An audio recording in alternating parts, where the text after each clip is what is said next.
নবী যখন মেরাজে গেলেন, মেরাজে যাওয়ার পর তিনি জান্নাত জাহান্নাম দেখতে পেলেন। আচ্ছা বলেন তো, আল্লাহর নবী যখন মেরাজে গিয়েছিলেন কিভাবে গিয়েছিলেন, কিসে গিয়েছিলেন?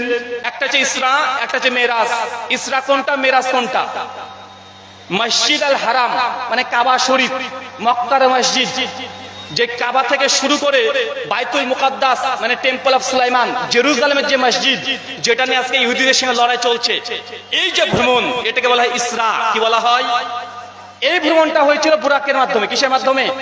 বুরাকের মাধ্যমে। আর বাইতুল মুকাদ্দাসে যখন পৌঁছালেন, আল্লাহ নবী বাকি নবীদেরকে নিয়ে জামাতবদ্ধ সালাত আদায় করলেন, বুরাককে ওখানে বেঁধে রেখে দিয়েছে, বুরাক আর আসমানে যায় নাই। বাকি যে মেরাজটা হয়েছে, মেরাজ মানে ঊর্ধ্বমুখী ভ্রমণ, নাইট জার্নি, ঊর্ধ্বমুখী যে রাত্রে ভ্রমণ হয়েছে, তো ওই বাইতুল মুকাদ্দাস যেটাতে গিয়েছে সেটা বুরাকের মাধ্যমে। আচ্ছা বলেন তো, জিবরিল কিসের তৈরি? কিসের তৈরি? নূর। নূরের বাংলা মানে কি? আলোর তৈরি। তো জিবরিল যদি নূরের তৈরি হয়, আলোর তৈরি হয়, আজ থেকে ১৫০০ বছর আগে আমাদের নবী আলাইহিস সালাম যে জার্নি করেছিলেন, সেটা ফেরেশতা জিবরিল আলাইহিস সালাম তথা নূরের তৈরি, আলোর তৈরি যে ফেরেশতা, তাকে ভ্রমণ করিয়েছে।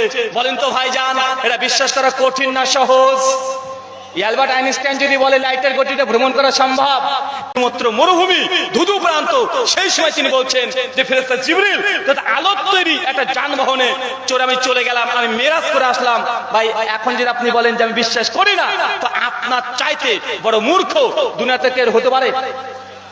আরে অ্যালবার্ট আইনস্টাইন আজকে বলছে, মাত্র ২০-৩০ বছর আগে তিনি কথা বলেছেন।